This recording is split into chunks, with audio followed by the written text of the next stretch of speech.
Madame, monsieur, bonsoir, c'est l'heure de votre rendez-vous quotidien avec l'actualité sur ATV, au sommaire ce soir.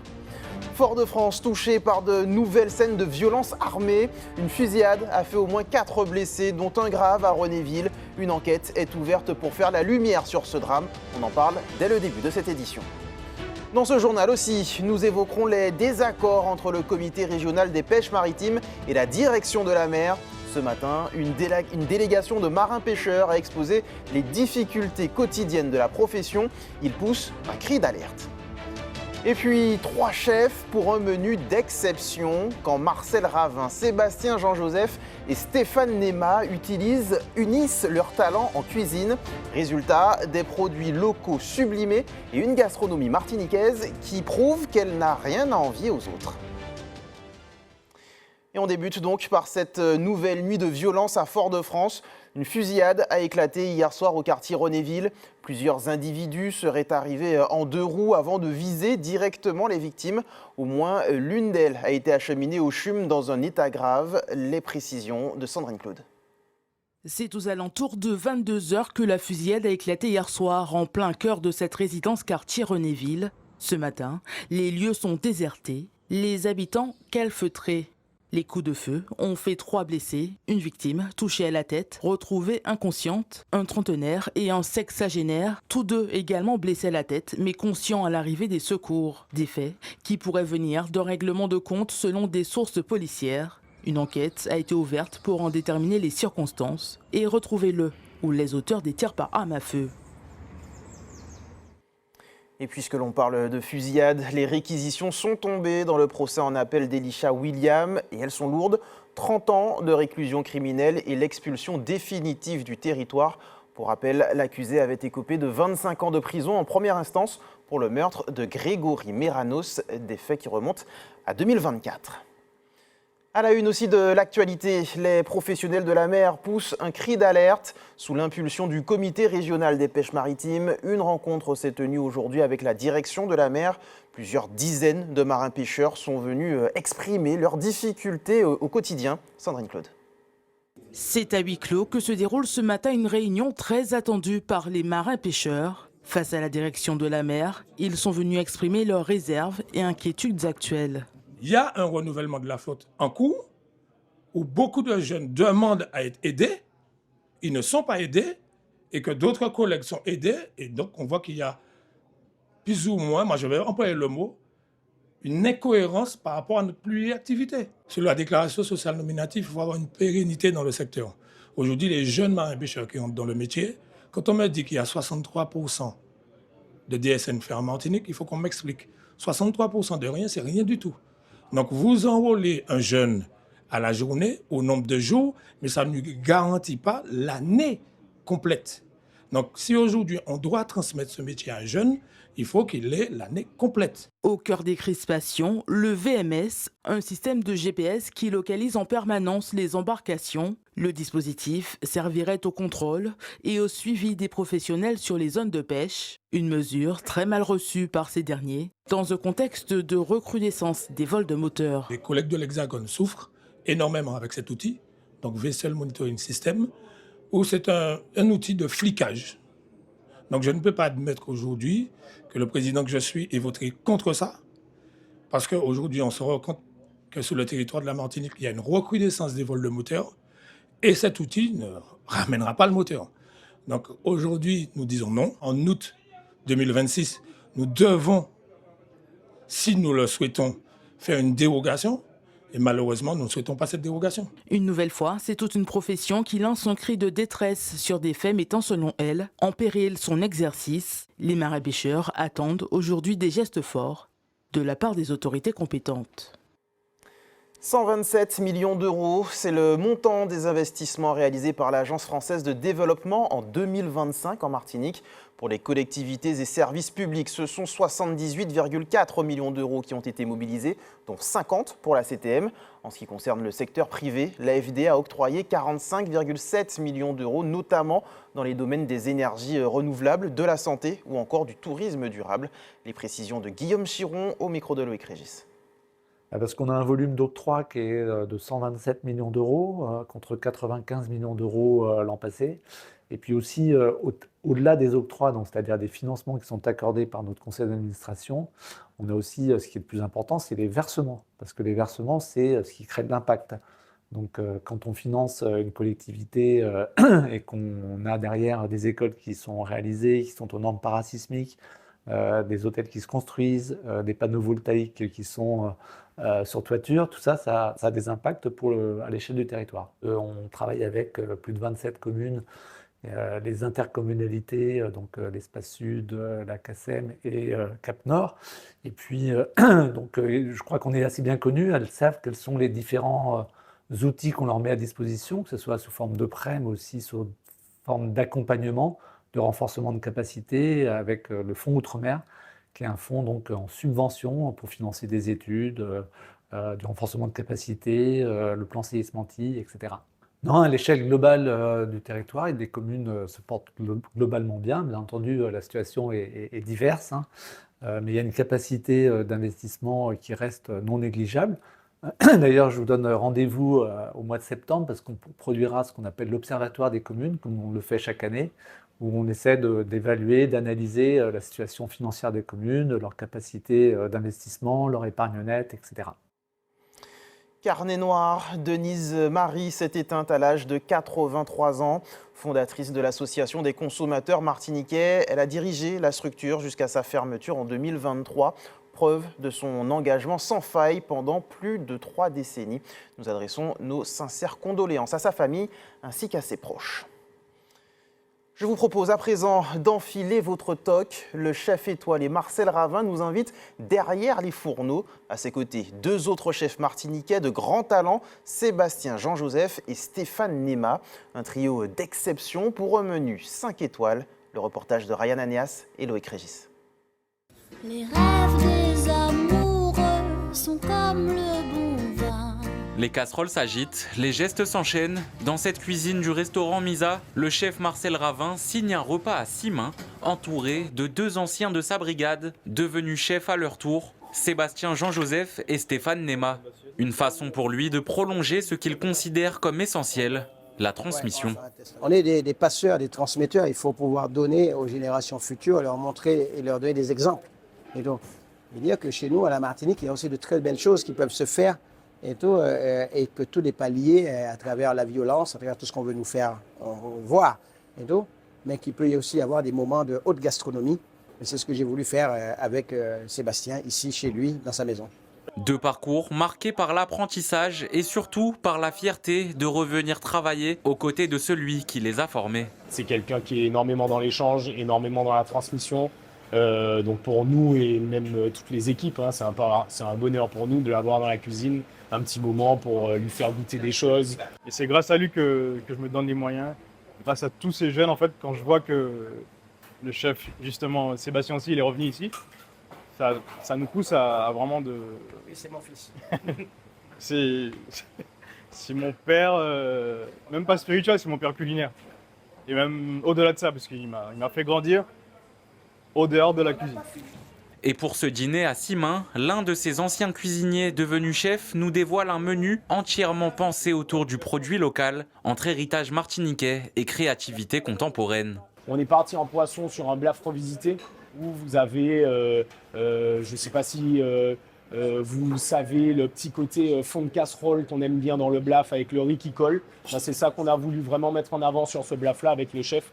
Vous verrez que ça n'a rien d'un fond de casserole, effectivement, c'est le goût qui y est. Mais derrière, il y a de l'esthétisme, il y a du goût, il y a de la couleur pour nous permettre d'aller et de ravir les clients. Là, on a vraiment le parfum du jus de roussi. Parce qu'on est sur une volaille, on va travailler sur 3 sauces. Dernière mise au point en cuisine, et dans cette effervescence maîtrisée, une même signature s'impose, celle d'une cuisine martiniquaise vivante, transmise et réinventée au fil des mains qui la font vivre. L'espoir est un plat bien trop vite consommé. À sauter les repas, je suis habituée. Un voleur solitaire et triste à nourrir. Un jeu si amer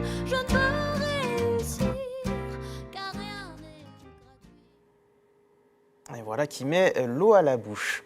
Le parrainage pour accompagner les jeunes vers l'emploi, c'est le pari de la mission locale Nord. Grâce à ce dispositif, des jeunes en difficulté pourront être suivis par des professionnels et chefs d'entreprise. Objectif, renforcer la confiance, ouvrir des réseaux et faciliter l'insertion durable. Les précisions recueillies par Robert Beauregard.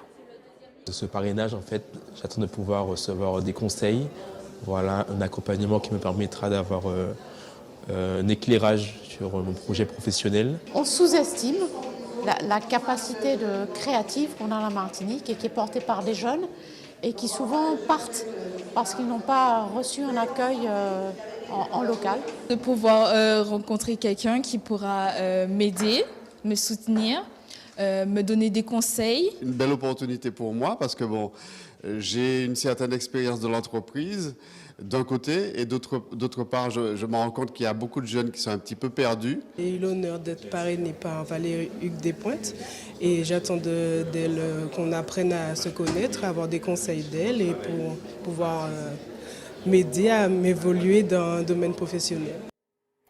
Quand la France mobilise afin de promouvoir une bonne hygiène de vie et faire reculer les maladies cardiovasculaires, en avril, mai et juin, des centaines d'événements sont organisés dans le pays.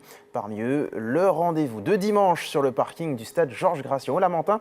On en parle avec Nathalie Serlan et Ségui Elma.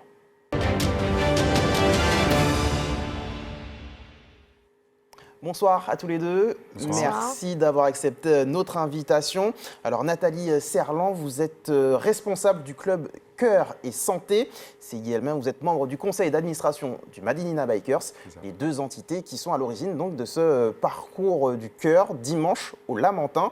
On va déjà parler de la partie santé, hein, je le disais en amont, faire reculer le risque de maladies cardiovasculaires. Aujourd'hui en Martinique, c'est quoi la situation ? La situation, qu'il y a beaucoup de personnes qui ont des facteurs de risque, comme l'hypertension artérielle, le diabète, la sédentarité, le surpoids et le cholestérol, qui sont les facteurs de risque cardiovasculaire. Donc, la mission du club, c'est essentiellement justement sensibiliser, informer pour prévenir les risques cardiovasculaires, pour éviter les maladies comme les infarctus du myocarde, les insuffisances cardiaques, donc les maladies des coronaires, mais aussi les valvulopathies. Et donc, pour éviter tous ces risques, on parle d'avoir une bonne hygiène de vie, l'alimentation, mais aussi l'activité physique. Et c'est là que le Madinina Bikers intervient, j'imagine. Exact. Donc on propose deux activités. Donc de la marche, donc on a 3 distances, 3, 5 et 8 km, accessibles à tout public. Et 2 randonnées VTT de 15 et 25 km, accessibles à tous également. Donc concrètement, comment ça se passe ? Il faut s'inscrire en amont ou alors on peut simplement venir dimanche matin sur le parking et décider de participer à l'un de ces parcours ? Alors, on peut s'inscrire en ligne, c'est recommandé, sur notre site, madinabikers.com. Ou sinon, on peut venir s'inscrire directement sur place dimanche matin, il faut arriver un peu plus tôt pour pouvoir faire les échauffements et prendre le départ avec tout le monde. Donc de la marche, du VTT, mais également un village santé, c'est ça ? Tout à fait. Alors un village santé, donc pour promouvoir et sensibiliser sur les facteurs de risque. Donc on aura la présence du club Cœur et Santé, on aura l'association des diabétiques France Rein, on aura un cardiologue sur place, on aura également un gériatre, le SAMU qui va présenter aussi son matériel. On aura également une association qui va permettre de sensibiliser, de former et animer sur les gestes qui sauvent pour pouvoir prendre en charge une victime en arrêt cardiaque. Voilà. Et puis, il y aura parallèlement des activités physiques et sportives comme fitness belay, zumba. On aura aussi également un vélo smoothie. Et puis, il y aura d'autres partenaires présents avec du yoga, de la capoeira. Tout ça en parallèle pour que le public puisse venir sur les différents stands. Il y aura aussi de la nutrition avec la présence d'un naturopathe et le Carbet des Sciences. Donc voilà, un village vraiment axé sur les facteurs de risque et surtout amener le public à venir converser avec ses professionnels de santé et à avoir des conseils et en même temps participer aux activités. C'est un événement gratuit, tout public, donc même à partir de 6 ans, niveau 1. Donc tout le monde peut venir profiter de ce moment. Venir et puis pratiquer aussi de façon encadrée, sans avoir la crainte peut-être de mal faire. Tout à fait, effectivement, les parcours sont encadrés, donc notamment par le cardiologue, mais aussi par des enseignants en activité physique adaptée, par des professionnels du secourisme qui seront sur place. En plus, il y aura le SAMU. Donc, effectivement, les parcours sont encadrés. Ségui Elmin, le Madina Bikers, on le connaît évidemment pour la partie compétition. C'est important aussi pour le club de promouvoir ce genre d'événement? C'est l'une de nos missions.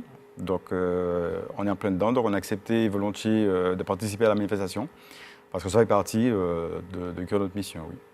Eh bien, merci beaucoup à tous les deux. Je vous laisse donner l'heure de rendez-vous dimanche matin. Alors, les randonnées partent à 7 h. Le rendez-vous est fixé à 6 h pour ceux qui ne se sont pas inscrits en ligne. Et la manifestation se déroulera jusqu'à 12 h. Eh bien, merci beaucoup Nathalie Serlan et Ségui Elmin. Merci d'avoir accepté notre invitation. Et rendez-vous dimanche donc sur le parking du stade Georges Gracian au Lamentin. Sport toujours, mais en compétition. Cette fois, le week-end sera marqué par la 4e édition du rallye de Saint-Joseph. Au programme également, l'épilogue des finales des playoffs en basket. En handball, on dispute les quarts de finale de la poule des As. Et puis nos footballeurs jouent dès ce soir la 22e journée du championnat de R1. Les détails avec Karid Chassol. Direction la mer et plus particulièrement la plage des surfeurs à Tartane. C'est là que se déroulera dimanche à partir de 9 h le championnat de Martinique Timoun. En shortboard, les catégories U8 à U12 sont concernées et ce sont les U12 qui seront sur le pont en bodyboard. Retour sur la terre ferme, les amateurs de sport automobile seront à Saint-Joseph dimanche à l'occasion de la 4e édition du rallye régional de la commune. 40 km au total sont au menu pour les 8 équipages inscrits dimanche à partir de 8 h. On reste sur l'asphalte avec, toujours dimanche, de l'athlétisme. Les 10 km de Fort-de-France auront lieu à partir de 6 h, départ du front de mer de la capitale. En sport collectif, le temps fort, c'est en basket la suite des finales des playoffs. Mercredi soir, lors du match aller, chez les femmes, l'Éclair a disposé de l'ASC Aigle Noir 59-45. Le match retour a débuté depuis 19 h au Palais des Sports de Rivière-Salée. Chez les hommes, toujours mercredi, le Golden Star a battu l'USAC sur le score de 88-60. Le match 2 de sa finale est prévu ce soir 21 h, toujours au Palais des Sports de Rivière-Salée. En handball, suite des quarts de finale de la poule des As. Chez les femmes, ce soir 20 h, UJ Redoute Phoenix Franciscain à Corridon. Et demain, même heure, le réveil sportif reçoit le Club Sport. Chez les hommes, ce soir 20h30, on aura droit à Club Sport Gauloise à Saint-Joseph. Et demain, 20 h, le Phoenix Franciscain sera opposé au FR Roche-Carré ou François. En football, la 22e journée du championnat de Régional 1 s'ouvre ce soir 20 h par 5 rencontres. Club Franciscain Aiglon au François. Émulation CO Trinel à Shelcher, AS Mont-des-Esses RC Saint-Joseph au Mont-des-Esses, Golden Star Club Péléen à Pierre-Aliquer et Golden Lion Inter de Sainte-Anne à Saint-Joseph. Suite de cette journée demain 16 h avec l'opposition entre l'US Robert et la Samaritaine au Robert. À noter que le match entre le Club Colonial et l'Espoir est reporté à mercredi prochain. Futsal pour terminer, le Lac 212 et Marron Futsal seront opposés dimanche 19 h à Saint-Joseph. Le vainqueur de la rencontre validera son ticket pour les playoffs en compagnie de femmes du FC Floréal et de la relève lamantinoise. Comme chaque soir, on regarde ensemble le calendrier de l'EFS. Demain, vous pourrez donner votre sang à la Maison du Don, immeuble Le Fils, quartier Dillon à Fort-de-France, de 8 h à 13 h 30. Avant de laisser place à l'actualité nationale, je vous rappelle la principale information de cette édition. Fort-de-France touché par de nouvelles scènes de violence armée. Une fusillade a fait au moins 4 blessés, dont un grave à Renéville. Une enquête est ouverte pour faire la lumière sur ce drame. C'est ainsi que se referme notre tour d'horizon de l'information locale. On se retrouve dans quelques secondes pour l'actualité nationale et internationale. A tout de suite.